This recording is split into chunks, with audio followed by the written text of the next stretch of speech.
Sabe aquela famosa frase, a vida é curta? Todo mundo já ouviu ou até já falou isso, né? Mas e se um dos maiores filósofos de todos os tempos dissesse que a gente entendeu tudo errado? Hoje, a gente vai mergulhar na ideia provocadora de Sêneca. A vida não é curta. O problema é que a gente desperdiça a maior parte dela. Pois é, essa sensação de que o tempo está escorrendo pelos dedos parece universal. É uma angústia que não é de hoje, não. Era tão comum lá na Roma antiga quanto é agora. Só que a resposta de Sêneca para essa inquietação toda era, para dizer o mínimo, bem surpreendente. E aqui está o pulo do gato do argumento dele. A culpa, segundo Sêneca, não é do tempo que a gente tem, mas do que a gente faz com ele. Ele vai direto ao ponto. Não é que recebemos uma vida curta, nós é que a tornamos curta. Ou seja, a responsabilidade cai todinha no nosso colo.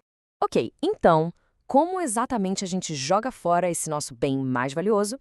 Bom, Sêneca meio que coloca um chapéu de detetive e vai atrás dos principais culpados, que ele chama de os ladrões do nosso tempo. O primeiro alvo deles são os ocupados, Sabe aquela galera que vive numa correria sem fim, sempre ocupada, mas que parece que nunca está vivendo de verdade? Para Sêneca, eles confundem estar ocupado com estar vivo. E olha que interessante essa diferença que ele mostra aqui. De um lado, tem a vida no piloto automático, sabe? Correndo atrás de status, só reagindo ao que acontece. Do outro lado, uma vida com propósito, investida em se conhecer melhor. Para Sêneca, só essa segunda opção é que pode ser chamada de viver. E para se proteger desses ladrões de tempo, Sêneca sugere uma coisa que soa estranha de primeira: uma avareza saudável. Pensa só que doido. A gente toma um baita cuidado com o nosso dinheiro, mas distribui nosso tempo, que é a única coisa que nunca vamos ter de volta, como se não valesse nada. Então, o ponto central é este. A vida só acontece de verdade agora. O passado já era, é só memória. O futuro é uma incerteza. Para Sêneca, essa ideia de deixar para viver de verdade só depois de se aposentar era o maior erro de todos. Ah, mas falar é fácil, né? Quem era o homem por trás dessas ideias todas?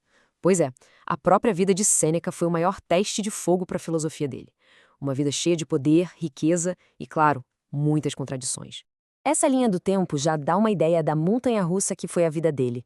Ele nasceu longe do poder, foi exilado por causa de fofoca política e, de repente, foi chamado de volta para ser tutor de ninguém menos que o futuro imperador Nero. Ele se tornou um dos homens mais poderosos e ricos de Roma, só para no fim receber uma ordem de morte do seu próprio aluno. E aí que mora o grande paradoxo. Como é que um filósofo que pregava a simplicidade e o desapego conseguiu juntar uma das maiores fortunas do império? Essa era uma crítica que ele ouvia muito, mesmo naquela época. A defesa do Sêneca era bem sutil e poderosa. Ele dizia, olha, o problema não é ter riqueza, o problema é ser escravo dela. Um verdadeiro filósofo, para ele, tinha que ser capaz de perder tudo num piscar de olhos e continuar tranquilo. Uma teoria que, infelizmente, ele teve que testar do jeito mais brutal possível. E esse teste brutal chegou. A morte de Sêneca não foi só o fim da vida dele, foi o auge da sua filosofia. A execução se tornou a sua última e talvez mais importante lição. O cenário era tenso. Rolou uma conspiração para matar o imperador Nero. Se Sêneca estava envolvido ou não, a história debate até hoje. Mas para o Nero, que já estava cada vez mais paranoico, só a suspeita já bastava. A sentença foi dada. Sêneca tinha que tirar a própria vida. Imagina a cena. Os amigos e a esposa dele desesperados, em pânico. E Sêneca, calmo. Com essa pergunta, ele basicamente lembrou todo mundo ali que eles passaram anos estudando filosofia justamente para se prepararem para um momento como aquele. Ele estava pronto. E a morte dele não foi nada rápida ou fácil. Foi um processo lento, agonizante, que testou todos os limites.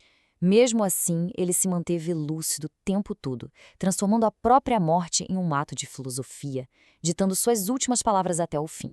E ainda tem um detalhe nessa história que é profundamente trágico e humano. A esposa dele, Paulina, tentou morrer junto, mas os guardas de Nero impediram. Não por pena, mas por medo da opinião pública. Ela sobreviveu, mas ficou marcada para sempre por aquele momento. E essa é a lição final, a mais poderosa de todas. A vida de Sêneca, e principalmente a sua morte, é a prova prática da ideia central do estoicismo. O destino pode nos jogar em situações terríveis, isso a gente não controla. Mas a nossa resposta, a nossa calma interior, isso ninguém pode tirar da gente.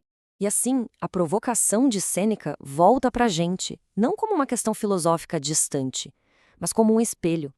Se a vida é longa o suficiente quando é bem vivida, a pergunta que fica ecoando há séculos é: quem ou que são os ladrões do nosso tempo?